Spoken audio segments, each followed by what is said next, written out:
नमस्कार, आपका स्वागत है फटाफट खबरों में। मैं हूं आपके साथ रुचिका जसवाल। आज हम लेकर आए हैं उत्तराखंड के हर छोटे बड़े शहर की सबसे तेज और ताजा खबरें। तो चैनल को सब्सक्राइब कीजिए और वीडियो कहां से देख रहे हैं कमेंट बॉक्स में जरूर बताएं।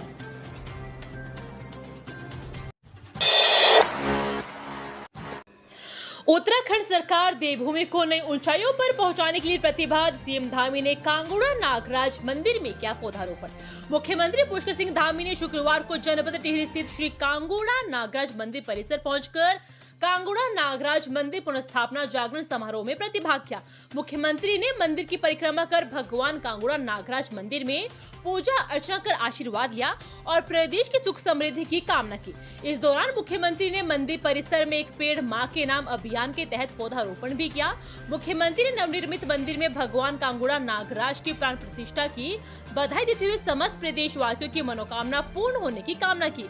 उन्होंने कहा कि इस पूज्य धरती पर दूसरी बार आने का उन्हें सौभाग्य मिला है। कांगड़ा को पर्यटन एवं धार्मिक रूप से विकसित करने हेतु की गई घोषणा जल्द ही पूरी होगी। इस हेतु जिला प्रशासन द्वारा उपलब्ध कराई गई लगभग 2 करोड़ की डीपीआर को जल्द स्वीकृति दी जाएगी। ऋषिकेश में वीकेंड पर ध्वस्त हो रहे ट्रैफिक प्लान, वाहनों की लाइन देख लोग कहते हैं हाय राम। तीर्थनगरी ऋषिकेश की मुख्य समस्या यातायात जाम के लिए अतिक्रमण व पार्किंग एवं वाहन स्टैंड का अभाव मुख्य कारण तो है ही, साथ ही यातायात प्रबंध भी कम जिम्मेदार नहीं है। पर्यटकों की आवाजाही के समय में शहर के यातायात प्रबंध के लिए ट्रैफिक प्लान तो कई लागू होते हैं, लेकिन उनसे खास राहत मिलती नजर नहीं आती है। कई बार डाइवर्ट रूट तो कभी प्लान को प्रभावी तरीके से लागू करने में उदासीनता को लेकर सवाल उठते रहे हैं। वर्षों बाद भी ऐसा प्रभावी ट्रैफिक प्लान नहीं मिल सका है जो ऋषिकेश वासियों व पर्यटकों को राहत दे सके। अब अल्मोड़ा में पंप स्टोरेज प्लांट से पैदा होगी बिजली। जिंदल समूह से प्रोजेक्ट का आया प्रस्ताव। प्रदेश में लगातार बढ़ रही बिजली की मांग के बीच अल्मोड़ा में राज्य का पहला निजी पंप स्टोरेज प्लांट लगने जा रहा है। इस प्रस्ताव जिंदल समूह ने शासन को भेज दिया है। 5000 करोड़ रुपए के इस प्रोजेक्ट से राज्य को करीब 300 मेगावाट बिजली मिलेगी। सरकार ने प्रदेश में बिजली उत्पादन बढ़ाने के लिए पंप स्टोरेज प्लांट लगाने की कवायद शुरू की है। इसके लिए ऊर्जा विभाग ने पंप स्टोरेज पॉलिसी भी जारी की है। इस नीति के तहत जिंदल समूह ने शुरुआत कर दी है। वैश्विक निधिवेशक सम्मेलन में 15,000 करोड़ रुपए का एमओयू साइन करने वाले समूह ने पहले चरण में अल्मोड़ा का प्रस्ताव सरकार को दे दिया है। राजधानी का हाल, लोगों को चेतावनी का डर, ना कैमरे की फिक्र, चाहे हो चालान कूड़ा तो वहीं डलेगा। खुले में कूड़ा डालने वाले ठिकानों को खत्म करने के लिए नगर निगम ने कैमरा लगवाया है। वहां चेतावनी बोर्ड पर साफ साफ लिखा कि आप सीसीटीवी कैमरे की निगरानी में हैं। यहां कूड़ा डालने पर कार्रवाई की जाएगी, लेकिन कूड़ा डालने वालों पर ना चेतावनी का कोई असर हुआ और ना ही कैमरे की निगरानी का। आज भी पॉइंटों पर पड़ा कूड़ा तंत्र की विफलता और जन की बेपरवाही को तस्दीक कर रहा है, चाहे वो कारगिल चौक के पास वाला जीवीपी हो या फिर दून फॉर्म सिटी के पास का जीवीपी। भूस्खलन प्रभावित क्षेत्रों का होगा तकनीकी अध्ययन। सीएम ने दिए अलर्ट सिस्टम विकसित करने के निर्देश। मुख्यमंत्री पुष्कर सिंह धामी ने चारधाम यात्रा मार्ग के मुरम्मत के साथ ही भूस्खलन प्रभावित क्षेत्रों तथा बारिश की स्थिति की भी तकनीकी संस्थानों से अध्ययन कराने के निर्देश दिए हैं। उन्होंने उत्तरकाशी डीएम को वरुणावत के भूस्खलन क्षेत्र के तकनीकी अध्ययन के लिए आईआईटी रुड़की व टीएचडीसी से सहयोग प्राप्त करने के साथ ही पूर्व में हुए अध्ययनों का भी संज्ञान लेने का निर्देश दिया है, ताकि भूस्खलन क्षेत्र के उपचार की प्रभावी व्यवस्था सुनिश्चित हो सके। सीएम धामी ने निर्देश शासन और जिलाधिकारियों के साथ वीसी के माध्यम से आपदा प्रबंधन एवं पुनर्वास से संबंधित कार्यों की समीक्षा बैठक में दिए। उन्होंने जानकी चट्टी के आसपास के क्षेत्रों के उपचार व विस्तारीकरण के कार्यों में तेजी लाए जाने के निर्देश दिए हैं। मुख्यमंत्री ने सभी जिलाधिकारियों से भूस्खलन क्षेत्रों की सूची तैयार करने तथा बरसात समाप्त होते ही सड़क मरम्मत सहित अन्य पुनर्निर्माण योजनाओं पर तेजी से कार्य किए जाने के लिए टेंडर प्रक्रिया तत्काल शुरू करने के निर्देश दिए। उन्होंने भूस्खलन से संबंधित चेतावनी प्रणाली को विकसित किया जाने तथा आपदा की चुनौतियों का आपसी समन्वय से सामना किए जाने पर बल दिया। 17 महिला शिक्षकों को मिलेगा शैलेश मटियानी राज्य शैक्षिक पुरस्कार, राज्यपाल करेंगे सम्मानित। शिक्षक दिवस पर 5 सितंबर को 17 अध्यापकों को शैलेश मटियानी राज्य शैक्षिक पुरस्कार मिलेगा। राजभवन में राज्यपाल लेफ्टिनेंट जनरल गुरमीत सिंह सम्मानित करेंगे। अपर शिक्षा निदेशक डॉक्टर मुकुल कुमार सती के मुताबिक 17 अध्यापकों को शैलेश मटियानी पुरस्कार वर्ष 2023 के लिए चयनित किया गया है। इसमें प्रारंभिक शिक्षा में पौड़ी से नफीस अहमद, चमोली से कुसुम लता गढ़िया, उत्तरकाशी से कुसुम चौहान, देहरादून से सुमन चमोली, टिहरी गढ़वाल से कंचन बाला, रुद्रप्रयाग से खड़क सिंह बोरा है। पुरानी पेंशन बहाली को लेकर उत्तराखंड में उठी आवाज, ट्रेंड हुआ no NPS no UPS only OPS. पुरानी पेंशन बहाली राष्ट्रीय आंदोलन की ओर से गुरुवार को राष्ट्रीय स्तर पर आयोजित एक्स अभियान दिन भर ट्रेंड करता रहा। इस अभियान में उत्तराखंड से भी बड़ी संख्या में शिक्षक कर्मचारियों ने पोस्ट कर पुरानी पेंशन बहाली की मांग की।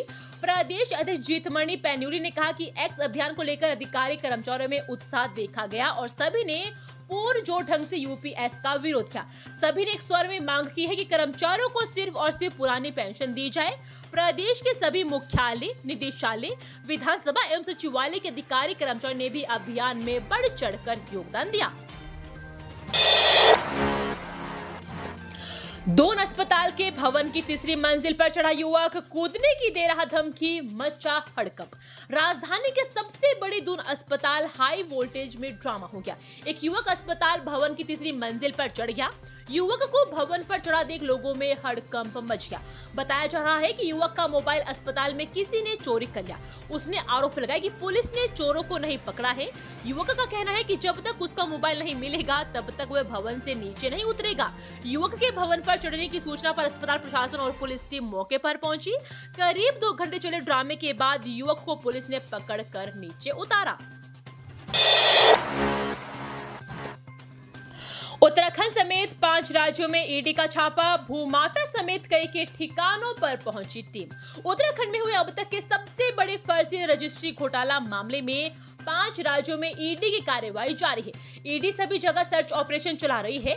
सूत्रों के मुताबिक जांच एजेंसी द्वारा दिल्ली, उत्तर प्रदेश, उत्तराखंड, असम, पंजाब की लुधियाना सहित कुल 1.5 दर्जन लोकेशन पर सर्च ऑपरेशन चला रही है। मुख्यमंत्री पुष्कर सिंह धामी का ऐलान, उत्तराखंड को बनाएंगे खिलाड़ियों की फैक्ट्री। उत्तराखंड सरकार प्रदेश में खेलों और खिलाड़ियों के विकास के लिए लगातार कार्य कर रही है। राष्ट्रीय एवं अंतर्राष्ट्रीय स्तर पर पदक जीतने वाले खिलाड़ियों को आउट ऑफ टर्न सरकारी नौकरियों में प्रमोशन दिया जा रहा है और अब तक 31 खिलाड़ियों को सरकारी विभागों में नियुक्ति प्रदान की जा चुकी है।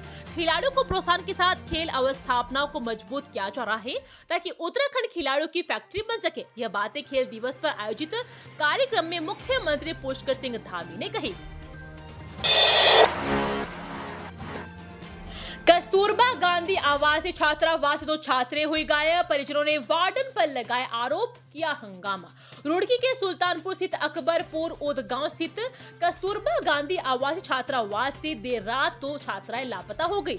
सुबह करीब 8 बजे जानकारी मिलने पर परिजन परिसर पहुंचे और जमकर हंगामा किया। छात्रावास से छात्राएं गायब होने की सूचना पर शिक्षा विभाग में हड़कंप मच गया। जानकारी के अनुसार कक्षा 9 और कक्षा 10 की 2 छात्राएं संदिग्ध परिस्थिति में लापता हुई है। सूचना पर खंड शिक्षा अधिकारी और पुलिस मौके पर पहुंची। परिजनों का आरोप है कि आवासीय विद्यालय की वार्डन रात के समय विद्यालय में नहीं रहती है। आवास छात्रावास भोजन माता और चौकीदार के भरोसे चल रहा है। लक्सर कोतवाली के एसआई मनोज गिरोला ने मौके पर पहुंचकर मामले की जांच की। उन्होंने कहा कि मामले की जांच की जा रही है।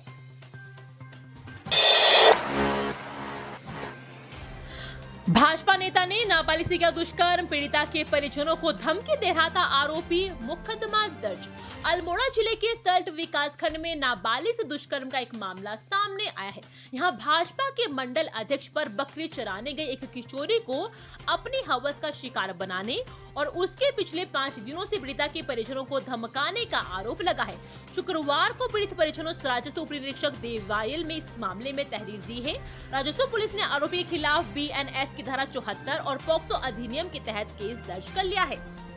ये थी आज की फटाफट खबरें। हम मिलेंगे अगले बुलेटिन में, तब तक के लिए धन्यवाद। जय हिंद।